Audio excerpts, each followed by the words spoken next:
sounds like that one's connected. It does sound like it's connected. Okay, here's the next question. Is it too loud?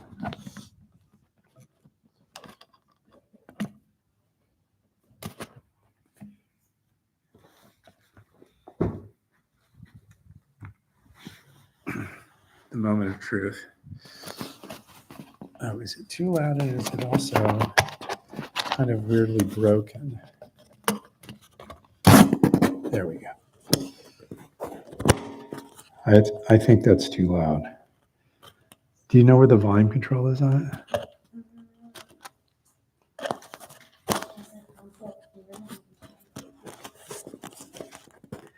Hello? Hello, hello, hello, hello, hello. Hello, hello, hello, hello, hello. All the levels are turned down pretty low. I bet it's on the main. It says that it's adjusting the main in terms of volume. Hello, hello, hello, hello, hello, hello, hello, hello.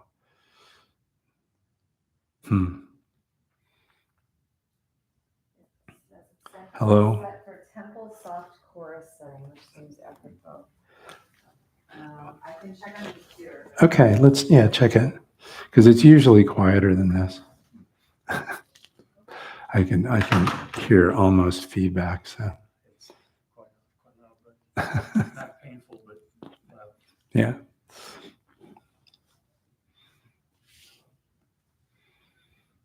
May I talk about Dogen? Yeah. Briefly hit the book, the Bendowa. I found a translation online, translated apparently by two Japanese. Mhm. I guess it's probably close enough to what you're working with to follow adequately. Absolutely, of course. And what are their names? Their names are Anzan Hoshin Roshi and Yasuda Joshu Is it Diane headset Roshi. 1 or 2? I am headset number 1. Okay, I can adjust it based on that. Great, thanks.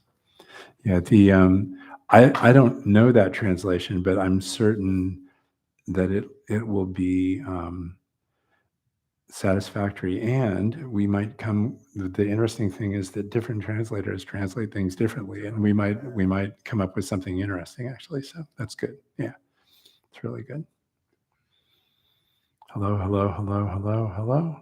That may be a little better. Hello, hello, hello. Hello, hello, hello. Hello, hello, hello. Still a little feedback. Hello, hello, hello, hello, hello, hello. Hello, hello, hello, hello, hello. Huh.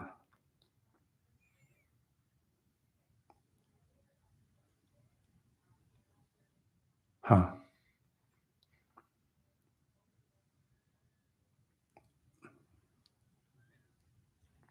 Hey, hey, hey, hey, hey.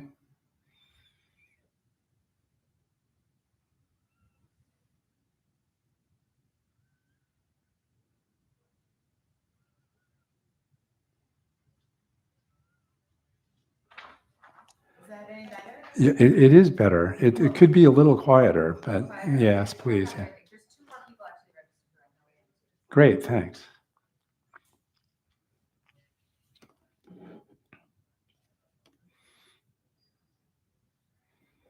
Hello, hello, hello. How's that? I think that's better. Yeah, Okay, I can do it a little bit more. yeah. They're almost down over here. Hey, hey, hey, hey, hey. Hey, hey, hey, hey, hey, hey, hey, hey. Ha, ha, ha. Ho, ho. He, he. Hello. Hello, hello. Let's stick with that. That sounds good. Okay, And, now and I actually adjusted headset 1 down very much. Is it any different? I mean, I think it's quieter. Right? Yeah.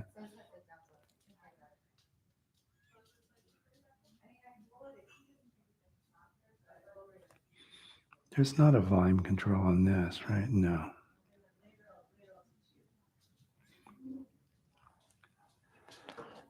All right, we called in the big guns.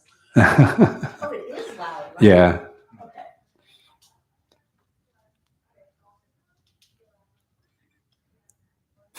I'd like to step out and get some more hot water. Please do. Yeah. That sounds good. Yeah, that's a lot better. Anything for you? No, thanks. That's great. Okay. We have 2 more students. Great. Excellent.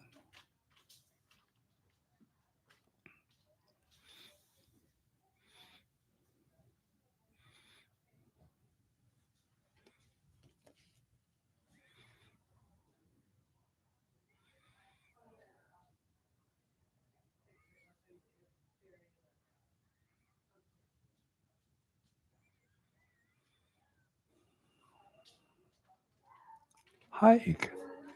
Welcome.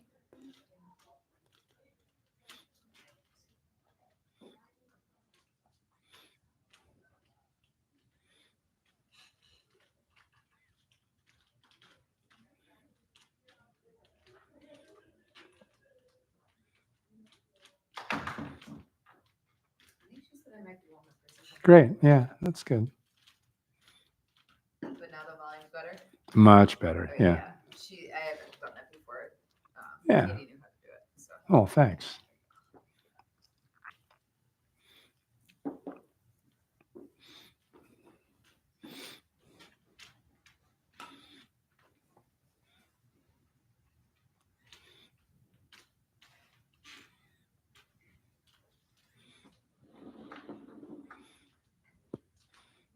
Hi.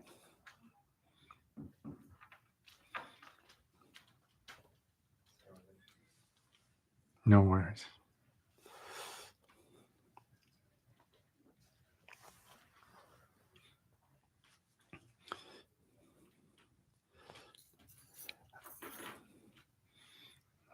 All the the technical aspects and everyone are all coming together at the same time. So it's so we're gonna sit for it's been a while. So maybe we'll sit for 20 minutes or so, and I'm gonna read you again the Fukanza Zengi while we're in the middle of it, and then we're gonna get up and do a little bit of mindful breathing, and then after that, maybe a short Q&A, and then I'll give the talk for tonight. So let's just sit.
The way is basically perfect and all-pervading.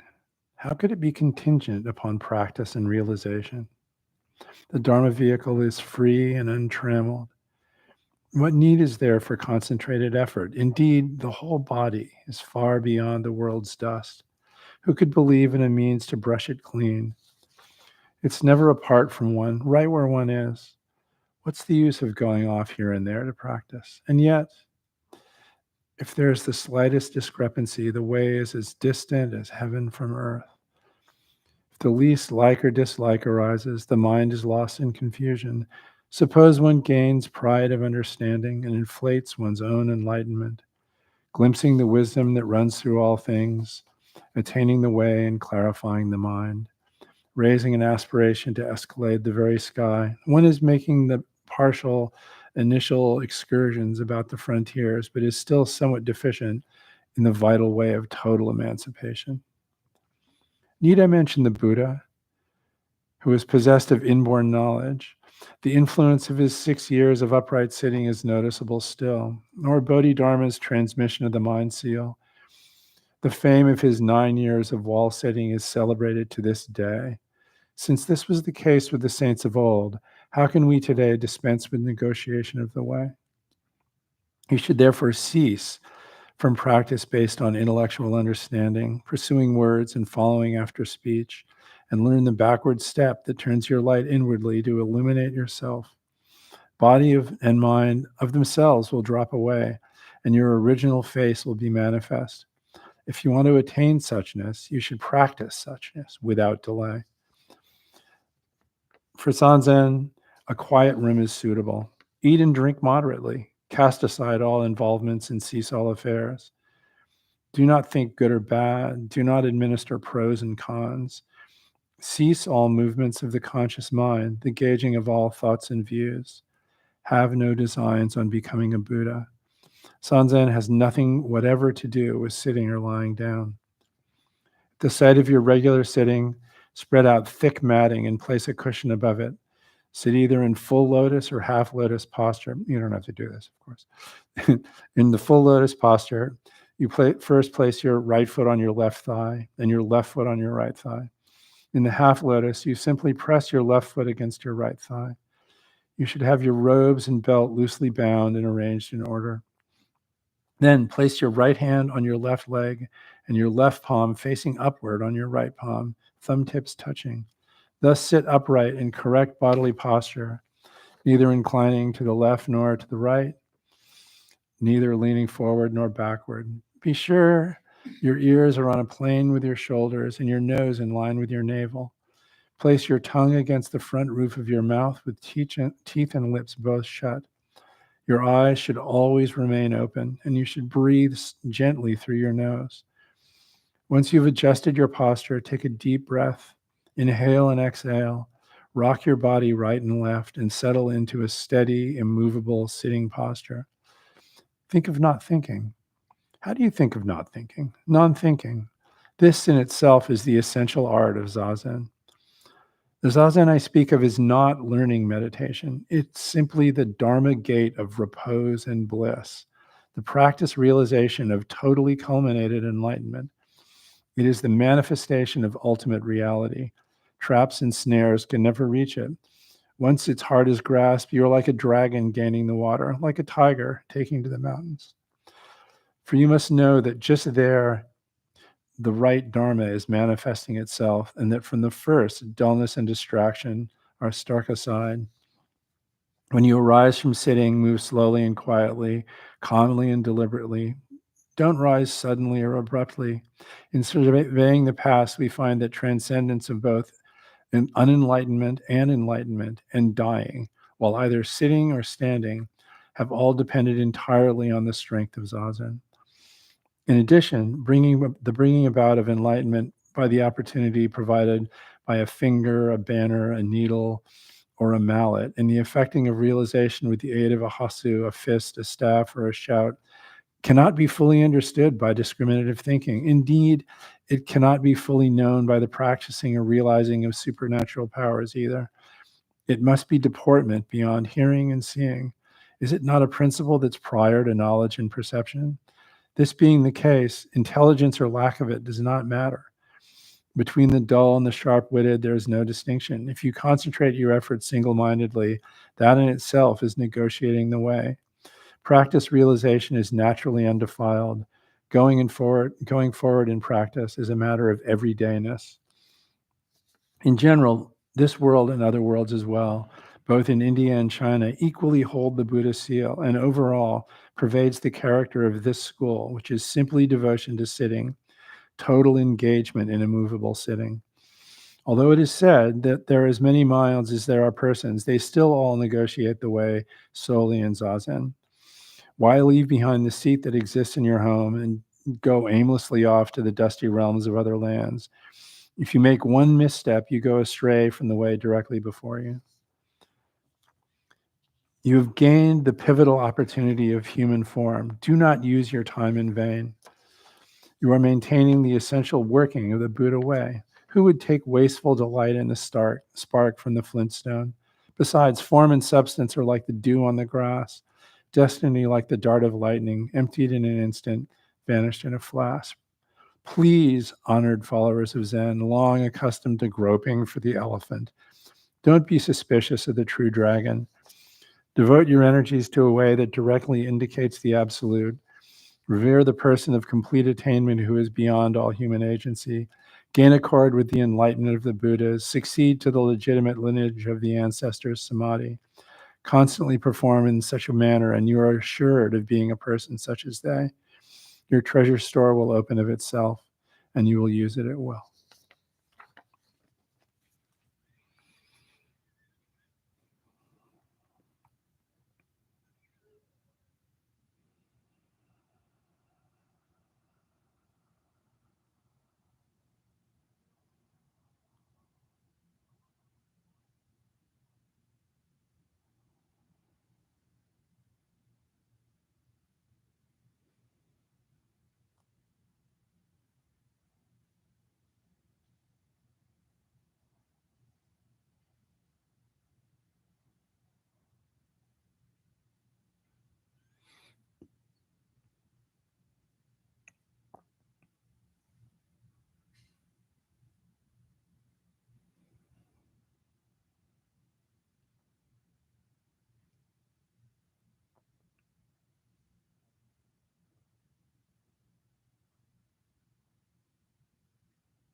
And just to become aware of your breath while sitting.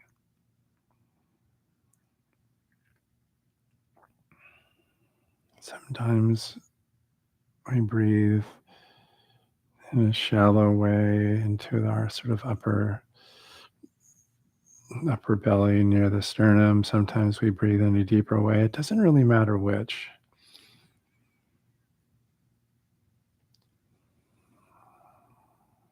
But to notice when your breath is long, to notice when your breath is short,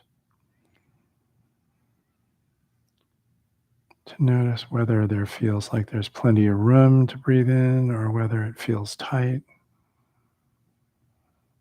Just to bring your attention to that.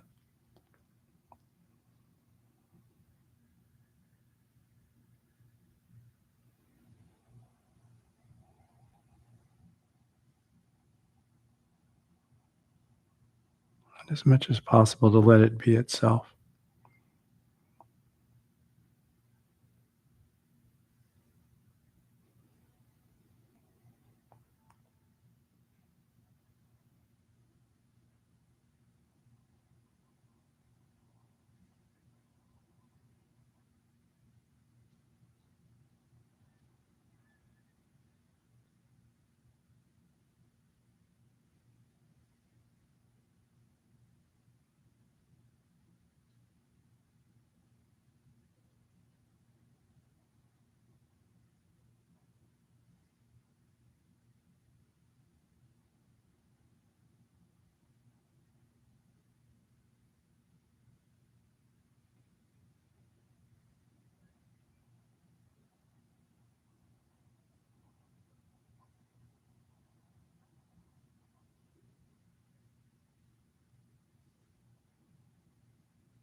So,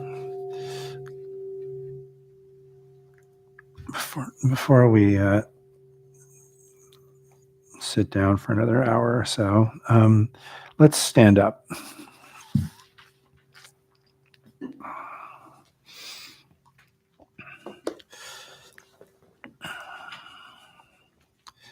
So, this is some breathing technique I learned from a guy who's a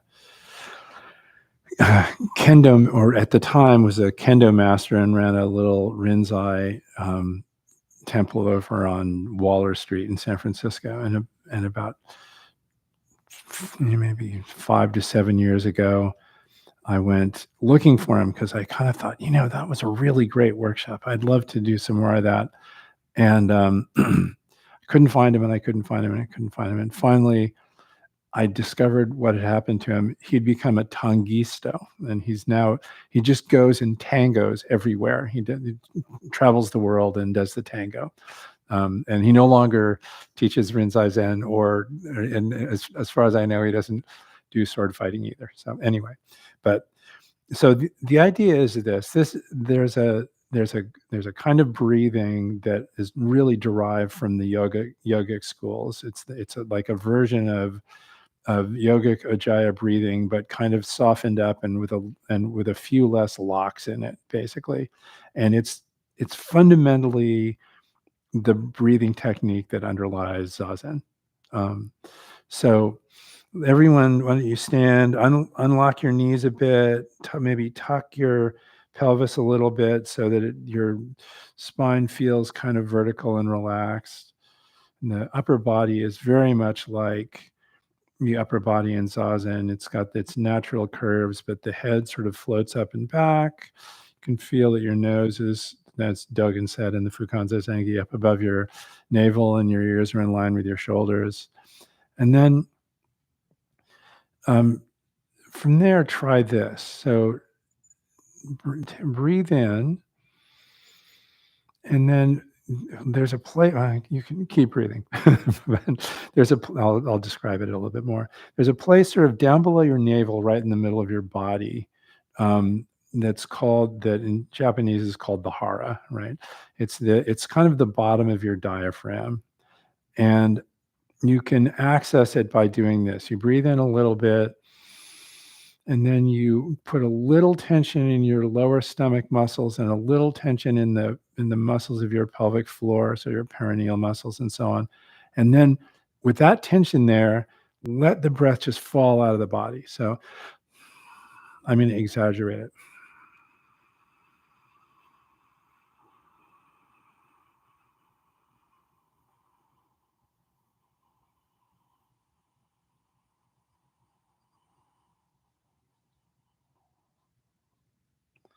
And then when you breathed all the way out, keep that tension there for a bit, pause, and then let the tension go, and just let the breath flood in and fill the body. Welcome. Just grab something to sit on, and then we'll keep going. And then when you breathe all the way in, then bring that tension back. Keep your attention here in your hara, but bring the tension back and breathe all the way out.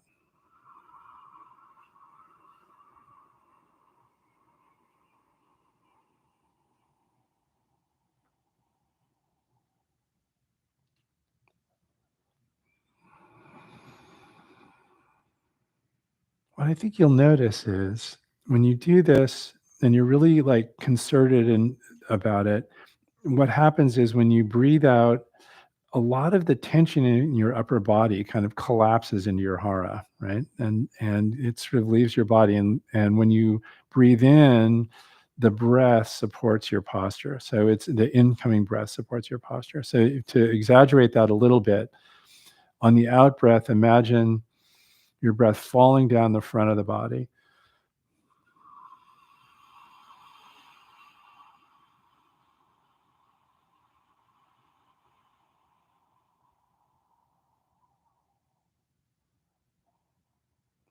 And on the in-breath, imagine it climbing up your back.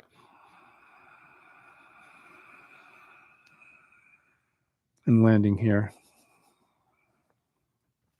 And then I'm exaggerating the breath by locking my throat, which is what you do when you're doing Ujjayi breathing in yoga. In sitting zazen, you don't do that. You just leave your throat as open as possible so that the air passes freely, because otherwise you can really kind of give yourself a sore throat, right? Basically.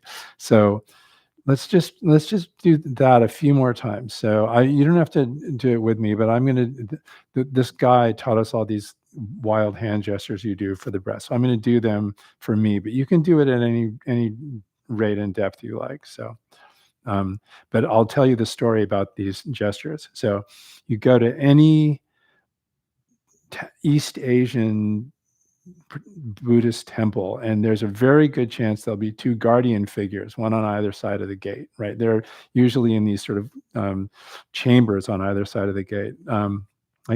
I was just there, and I could whip out some pictures and show you. But anyway, one of them is doing this, and the other one is doing this. And what they're doing is they're doing this breathing. And it's kind of a visual pun. It's like the breath is the gateway to the practice, right? And they're also, keeping everyone safe by breathing. So anyway, so I'm going to do the gestures, but everyone else just go at your own rate. So.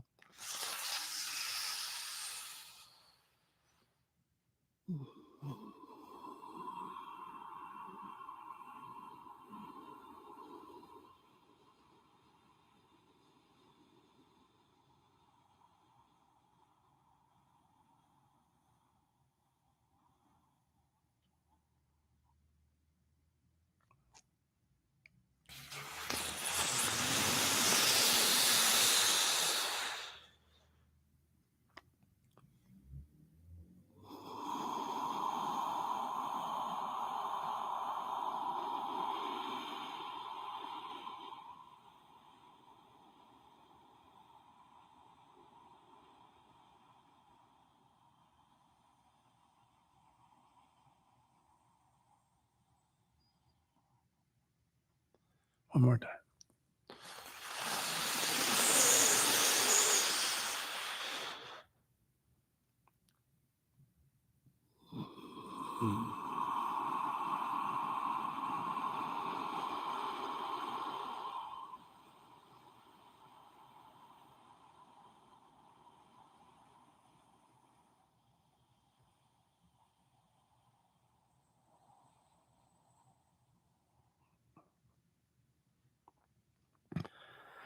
So that's the big exaggerated version of this breathing, right? Obviously, if you're sitting there in a room full of people, like let's say there's 70 monks sitting shoulder to shoulder, doing this, most of the time they're not breathing really loud like that, and they're doing it quietly. So you leave your throat open, and the amount of tension you apply here in your hara is relatively soft, right? You keep your hara is kind of like an eye from which you watch your breath, but the amount of tension that you place there when you're breathing out is modest, right? And I'd encourage you to try it in your sitting practice, because here's what happens. Here's been my experience with it. Initially, you start to do this and you think, man, I'm just messing with my breath.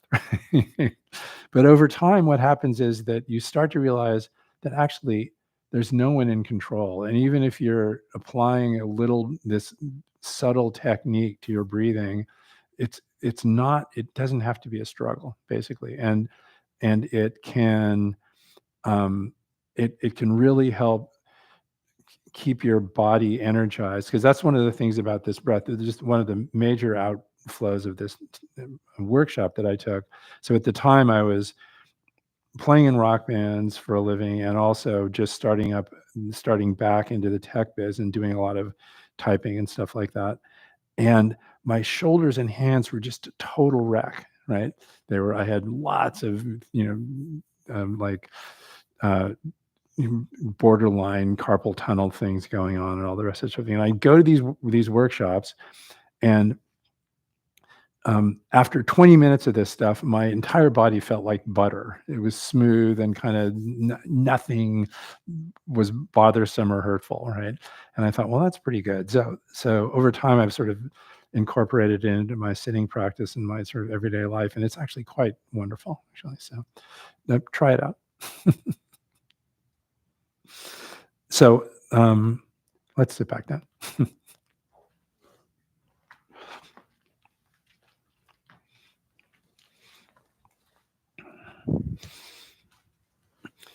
That's the stuff Dogen doesn't say in the Fukanza Zengi, but when he says take 3 breaths, that's what he's talking about. Is that, right? Is it supposed to be that deep? Um, You know, just when you were sitting. so it depends. Over time, my experience is that your breath settles lower and lower into your heart. But nobody, when they're sitting zazen, is taking 40 seconds to breathe out or something like that, right? I mean, so I'll tell you a story about this. One time after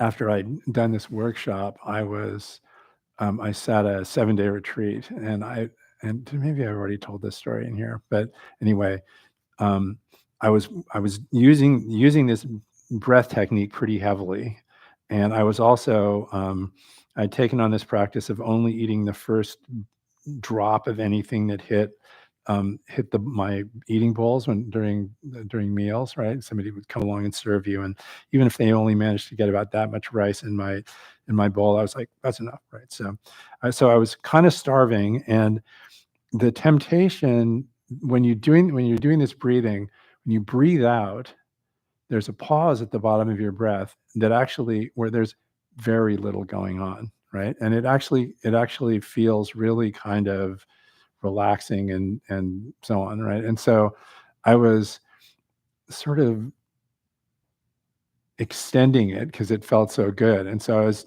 spending these long periods not breathing, right?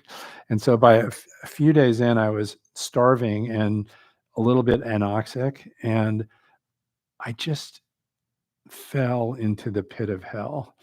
It was terrible, right? And my mind was full of all these really agitated, horrific images, and I was really I was and full of sort of weird babble and stuff like that. It was very, very bad.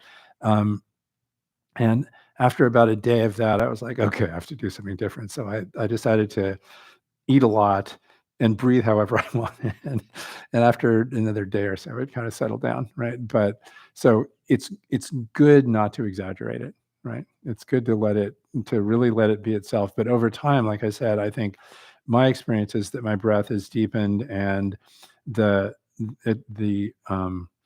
breath technique has gotten less and less technical and more natural, basically. Anyway, something like that.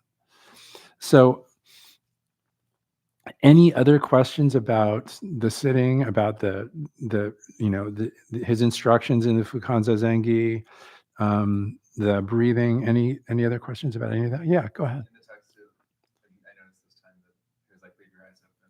Yeah. Like I'd been instructed to before, but I ignored it. Yeah. This time I tried more. Yeah. How important do you think that is? And then also, like, if your eyes are open, what do you look at different things? Do you try not to? Yeah, those are all really great questions. So first of all, you can sit with your eyes open or sit with your eyes closed, right? The emphasis in the Zen school on sitting with your eyes open largely has to do with the particular thing that you're practicing in Zazen, right? And the particular thing that you're practicing in Zazen is being directly present moment by moment with the actual current fabric of the world, basically, right? And it turns out that it helps. It's not a panacea, but it helps to have your eyes open so that your visual cortex is going, his eyes are open, maybe we should pay attention, right? So that's good, right?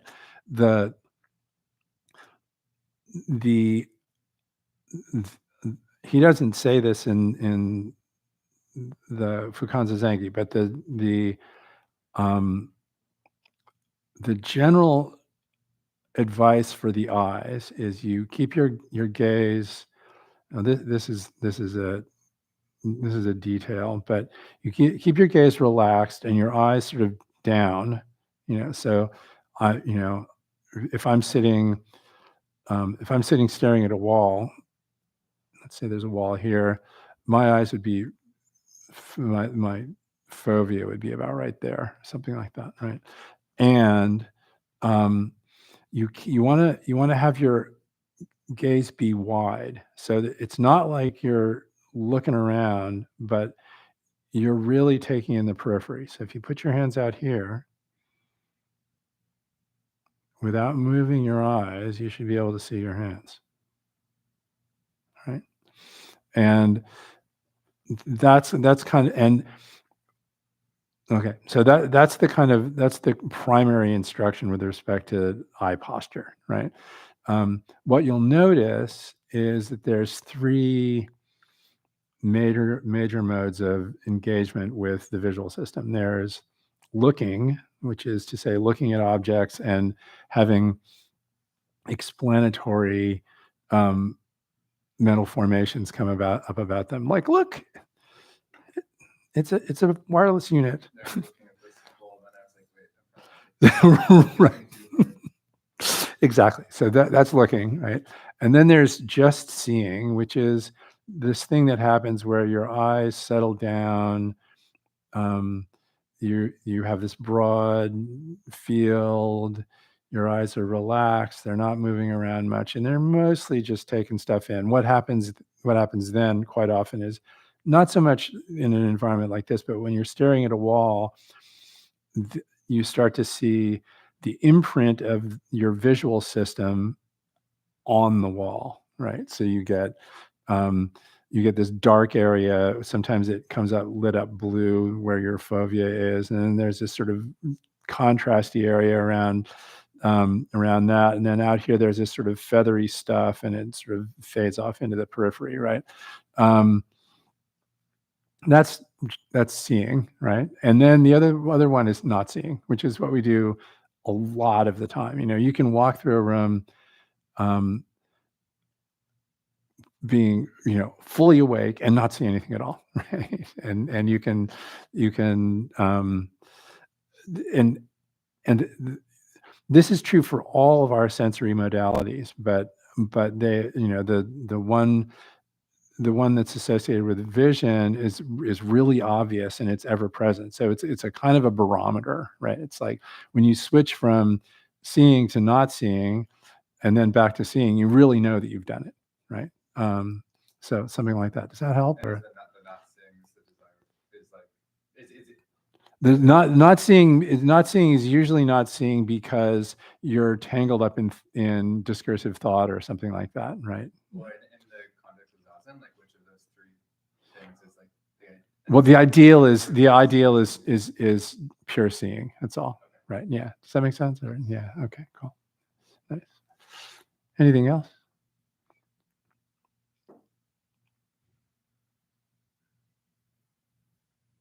Cool. Well,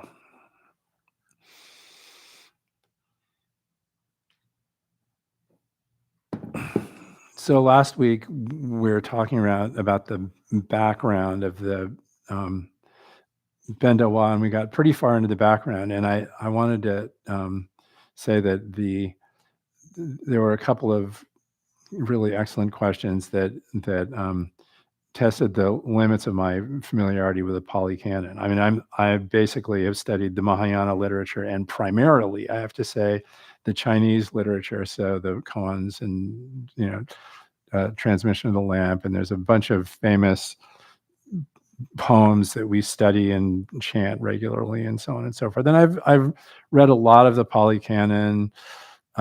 Mostly what stuff that's in the Digha Nikaya, which is the long form discourses of the Buddha. And I've heard lots of talks by monks, Theravada monks that I deeply respect. But there are limits on how much of the Pali Canon I've read, and it's easy to see why. Have you ever seen a picture of a bookshelf with the entire Pali Canon in it? It stands 8 feet high and 5 feet wide, basically. It's a lot of literature, right? So the first one had to do with, the one of them I'll mention in a bit because it actually feeds into the talk. But somebody asked, I was talking about there was this school called the Sarvastivadin school, who were kind of a science of mind school. And they had this sort of naive realism about their analysis of human subjectivity and the experience of practice and so on and so forth. And that led to a kind of food fight with other people that weren't naively realistic in the same way, and maybe thought that none of that stuff was real, right? And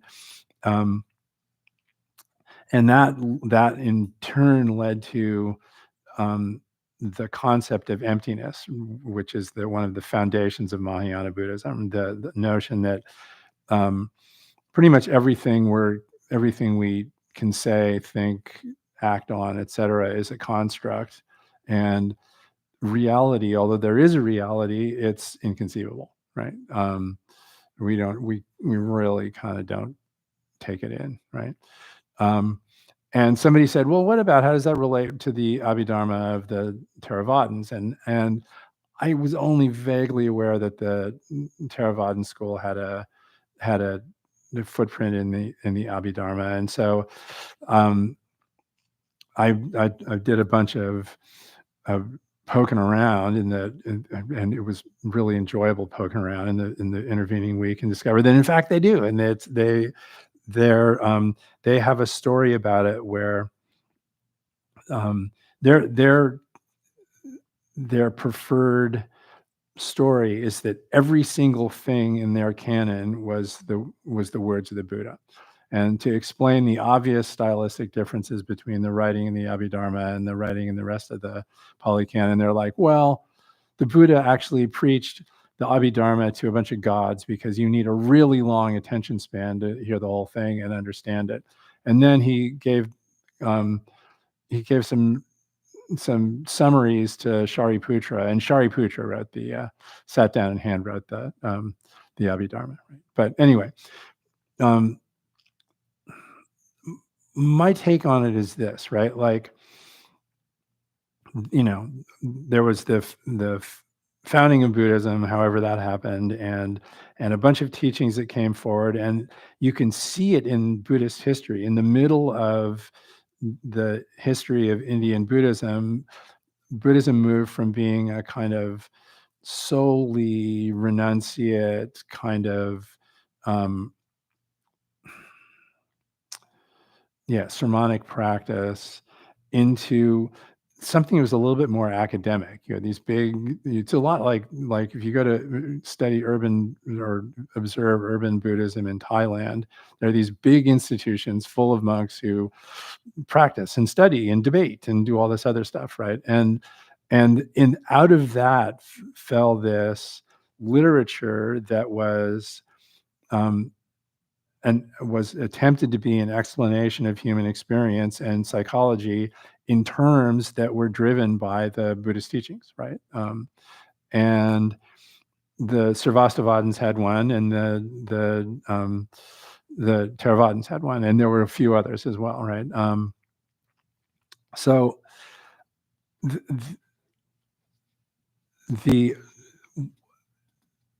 if you read the scholarship about this, it seems pretty clear that the Abhidharma material was added later to the Pali Canon, and of course the earliest versions of the Pali Canon we have written down are like 4th century basically, and they're snippets, and then the earliest full version of the Pali Canon we have is 6th century or something like that. So who knows when it all got lined up? But the usual scholarly take on it is that the Abhidharma was added later, along with a bunch of other stuff, which we'll talk about in a second, right? So,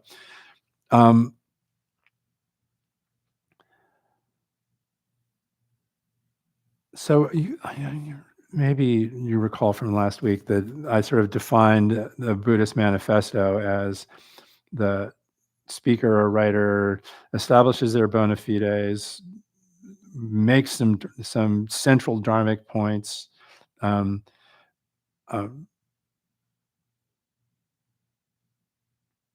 talks about how you can get confused about it and offers some encouragement, right? And so so the Fukanza Zengi that I just read is a miniature version of that, right? It's sort of near the end, he goes, "Oh, please, honored followers of Zen, long accustomed to groping for the elephant, do not be suspicious of the true dragon," right?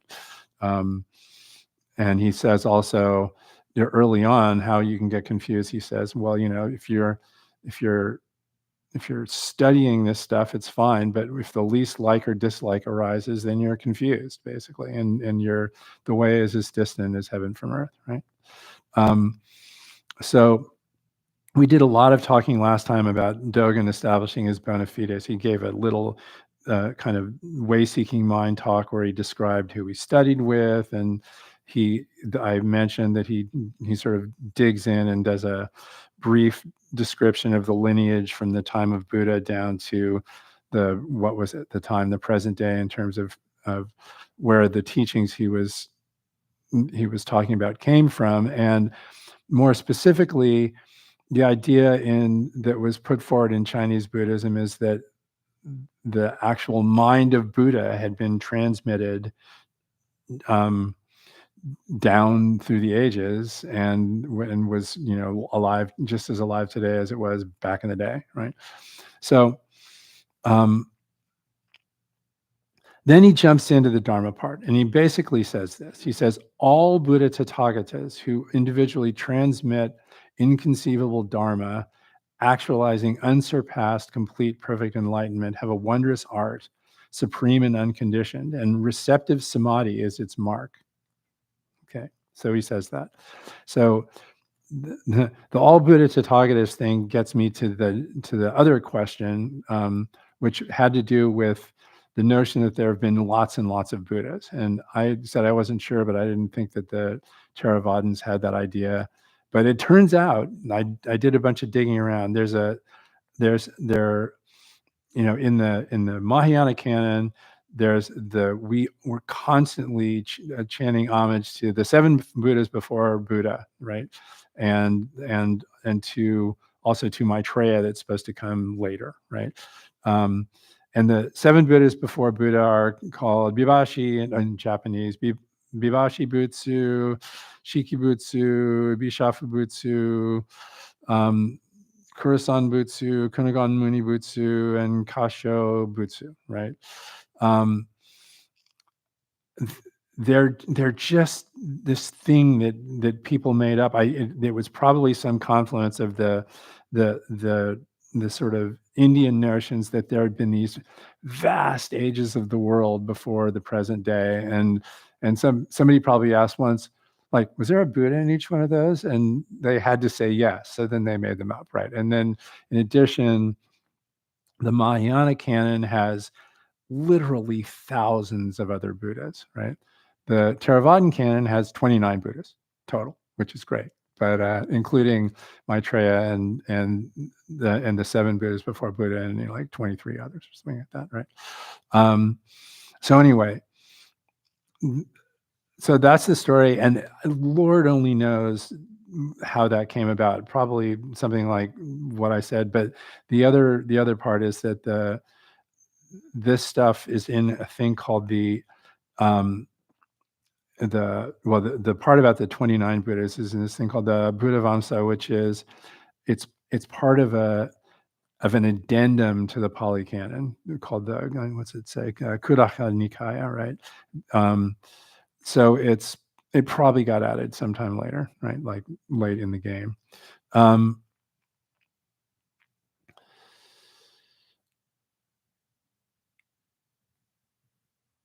So what does he say? All the Buddhas down through forever, all the thousands of them, right? Because he was a Mahayana Buddhist, right? Who've all transmitted the Dharma and actualized complete enlightenment, have this wondrous art, supreme and unconditioned, and receptive samadhi is its mark, right? So what exactly does that mean? So receptive samadhi is Kaz Tanahashi's. Do you have it in there by any chance? What's it say there? Receptive, what part are you on? It's the very first paragraph.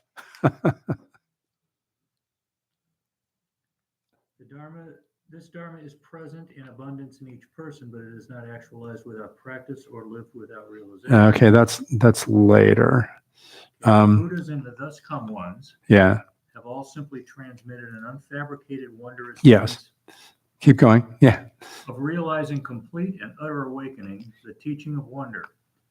In transmitting it from a Buddha to a Buddha, He calls it the teaching of wonder. That's amazing. Okay, so the actual Japanese and Chinese, well, I forget how to pronounce the Chinese characters. In any case, they're the same, but it's the Japanese pronunciation is Jiju Zanmai, right? And it's caused Tanahashi in this version of the text translated it as receptive samadhi. Sometimes it's translated as self-receiving and employing samadhi. So in other words, but it's interesting because I was digging around with this the last time I gave a class on the Bendowa, which was really only 6 months ago, or less, 3 months ago. And what I discovered is that the Juyu part is a compound in Chinese and probably in Japanese, and it means enjoyment or reaping the benefits of, right? So basically, what you're doing is you're enjoying and reaping the benefits of having a self in samadhi. That's what it is. So it's self-enjoying samadhi, right? But it's interesting that he translated it as was it the teaching of wonder? teaching of wonder. Amazing. Yeah. See, different translators, different translations. It's kind of, there's probably 4 or 5 translations we could pull out that and they'd all say it differently. I think I put as a resource, never mind. Uchiyama and Okamura, I think they translate it as self-receiving and employing samadhi. But anyway. Question. Yeah, absolutely. It troubles me, so I have to bring it up. Yeah. There is what I understand to be the great vehicle, Mahayana, Mm. and then there's what's called, somehow are translated, however accurately, the Hinayana, which means the lesser vehicle. Yeah. So I wonder if that's not, my mind thinks that that's a judgment. Yes, it is. Okay, it is. It's not so good if you're not down with trying to awaken all sentient beings, which to me is like love your enemies. To me, it almost sounds absurd, I'm afraid. So I wonder what the dichotomy is and if there's a way to resolve that. Right. Well, it's a really great question, and the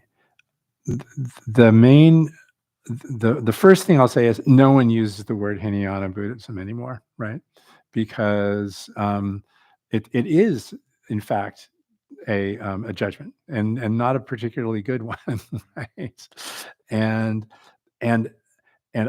it is true, unquestionably, that the Mahayana literature has a lot of sectarian kind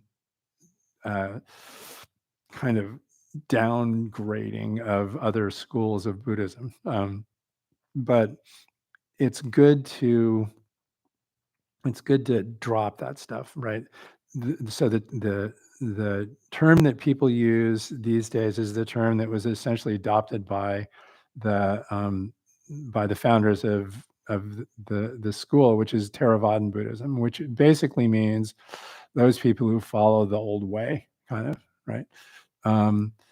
And there's a long history of groups called those people who follow the old way in the history of Buddhism. There were a bunch of schisms where you had conservatives and non-conservatives, right? Arguing mostly over Vinaya, over behavior and stuff like that, but also over points of the Dharma. I would say this, right? Pretty much everything you need to know to practice in a way that's beneficial and transformative is present in abundance in both schools, right? The underlying soteriology, the ideas about how that works, is slightly different. And I think I said this last time. The one of the reasons for Mahayana Buddhism is that the original Indian soteriology for how you wake up and how you're liberated was not as appealing into Chinese culture as it could have been, and so they changed it. They sort of changed the idea about what Buddhism was for. The original idea was that, or at least as far as we know, the original idea was that you address your karmic debt continuously in your practice until you're so out of karmic debt that when you die, you never manifest again as a being, right? And the process of addressing your karmic debt means completely withdrawing from society, right? And when Buddhism was presented in East Asia, a lot of people were like, "Wow, those both sound really bad. Let's not do that," right? Because of a number of things, but just completely withdrawing from society seemed like a bad idea, and also fixing it so that you can never be anybody's ancestor seemed like a bad idea too, right? So they developed this other scheme that included an ancestral lineage of practitioners, right? And that also transformed the soteriology so that it was about being awake and being in relationship with people and things in this life, basically. So that's the main difference. And as you say, the whole thing of freeing all beings, that's part of the Bodhisattva vow, right? The Bodhisattva vow is beings are numberless. I vow to free them, right? So think about what that means. There's an infinite number of beings, and I'm going to free every single one of them. So fundamentally, it's impossible, right? And then it says, delusions are inexhaustible. In other words, every moment is an opportunity for delusion. I vow to end all of them. No, right? Impossible, right?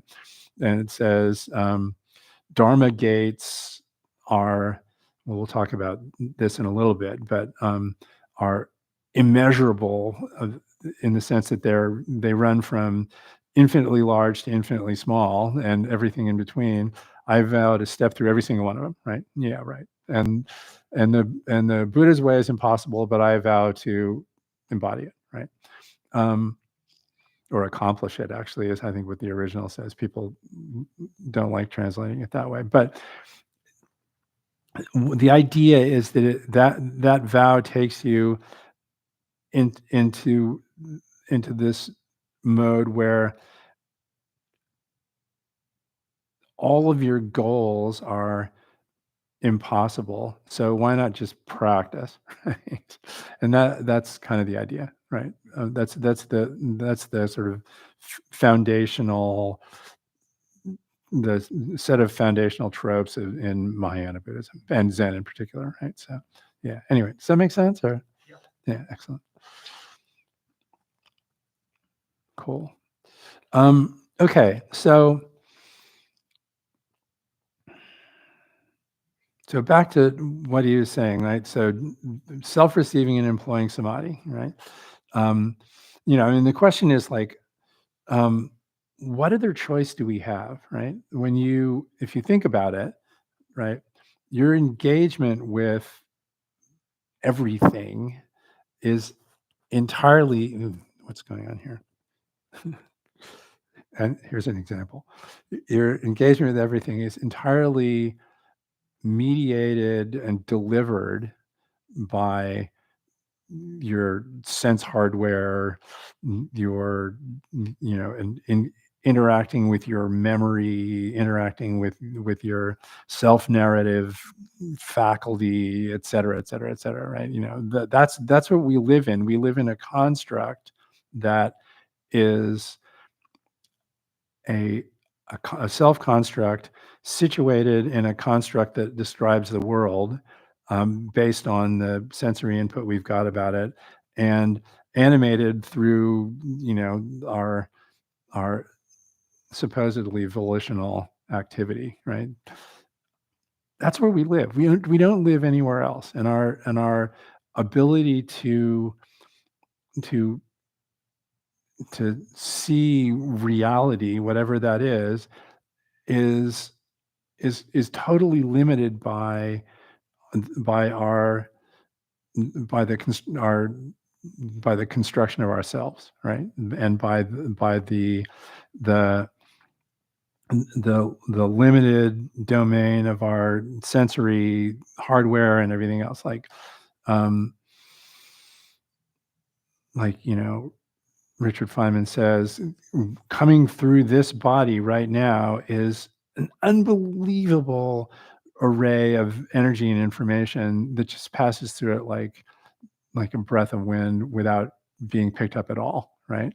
And then there's the little pieces of the spectrum that we can actually grab a hold of, and we try to make a whole picture of the world out of it. It's amazing, and we do an okay job, right? But that's what we get, right? So what Dogen is saying is this: the activity of self-study, that is sitting like we're sitting and observing the arising of the self moment by moment, right? And so when we sit, right, what happens, I don't know what happens with everybody, but what happens to me is I have these cycles of attention, right? So usually right after I sit down, I'm like, wow, I'm all here, right? And then sometime between 5 and 27 seconds later, a thought has come up that has sufficient juice that I'm tangled up in that thought, right? And then amazingly, sometime after that, the imperative of our sensory engagement reasserts itself, because it's like, okay, you've been ruminating long enough. You should probably pay attention to what's going on, right? And there's this cycle, right? And everybody's got one, and they're not all the same, but you study that not in so much in a way where you're analyzing it and overlaying a different layer of it, but in the way that you're just getting to know it as intimately as you possibly can. And what happens, amazingly enough, is that you start to see the background, right? There's another mode that's in there that's present all the time that we're not usually aware of because we're so preoccupied with self-construction, self-narration, moving around our self-model and the model of the world and so on, right?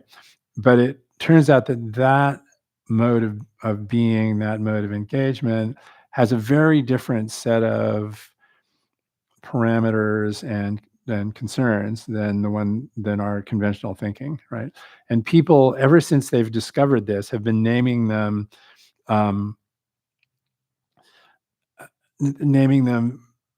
dualistic names that contain a preference, right? So famously, Suzuki Roshi in Zen Mind Beginner's Mind called one of them big mind and one of them small mind, right?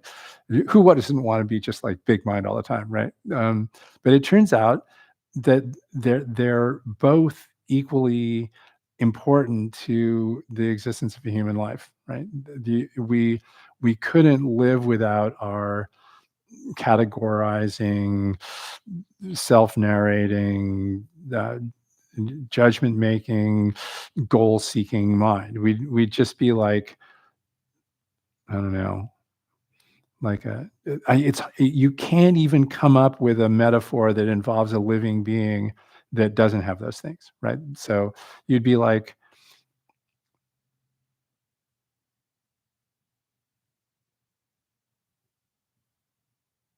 no, I can't think of anything. It's impossible. And at the same time, that self construct is the source of, and with its sort of, as Dogen says, when you're exercising your preferences, your mind gets lost in confusion, right? So that with its preferences and categories and so on and so forth is also the primary source of human suffering and of our ability to just make messes all the time, right? So you practice Zazen, this other mode rises up and takes its natural place in our field of view, and acts as a counterweight and a kind of alternative mode of being in everyday life and in practice, basically. So, and in the end, you recognize that the word self actually includes the whole world, right? It's just the playing out of the activity of the universe on our sensory hardware, which is also just a part of the universe, and kicking off memories and mental formations in the process, all in the light of a kind of receptive, unloaded awareness, basically. So that's self-receiving and employing samadhi, right?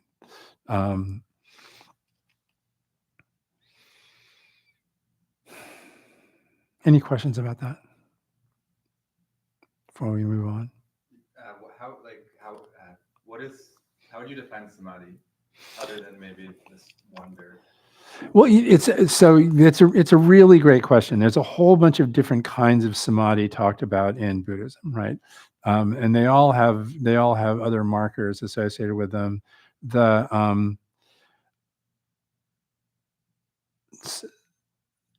general definition of samadhi is total meditative absorption, basically, something like that.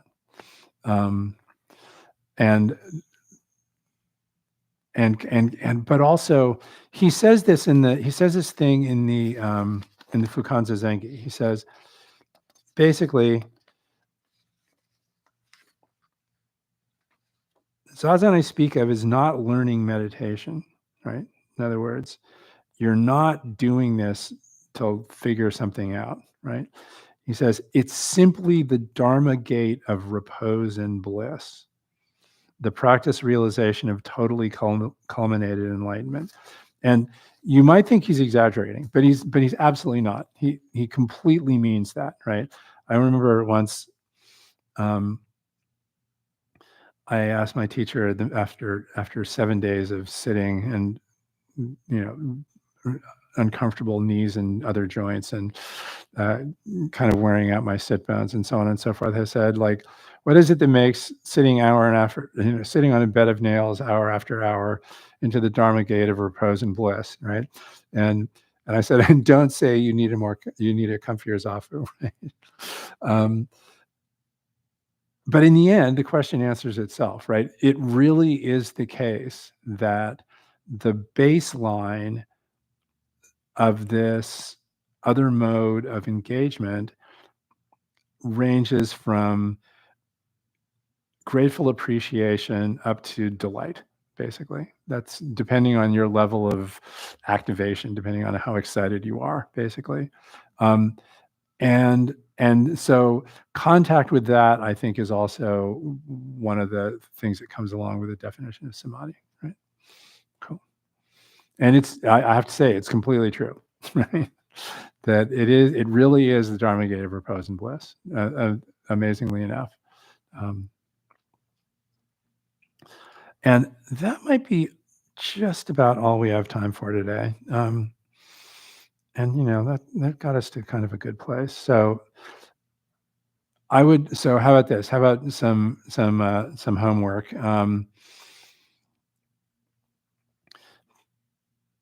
Practice a gentle version of that breathing we were doing when you're sitting zazen, and really notice the pause at the bottom of your breath, right? When you breathe all the way out and you don't have to breathe in yet. Notice what's going on there. And then what'll happen is your diaphragm will go, hey, time to breathe in. And then you just let it go, right? You let go of the tension, you allow the breath to flood in and kind of support your posture, and then do it again, basically. At the Zen Center in the beginning class a couple years ago, she was saying, like, if you want, just try to prevent yourself from breathing in again, and you'll find, kind of like you were saying, no one's in control. Like, it'll happen. It does. That's right. And that dynamic where you realize that no one's really in control just gets broader and broader. That's right. Exactly. Nice. Well, thank you so much. It was really, really great. I appreciate your being here. I really appreciate all the questions and engagement. It's really good. So thanks a lot.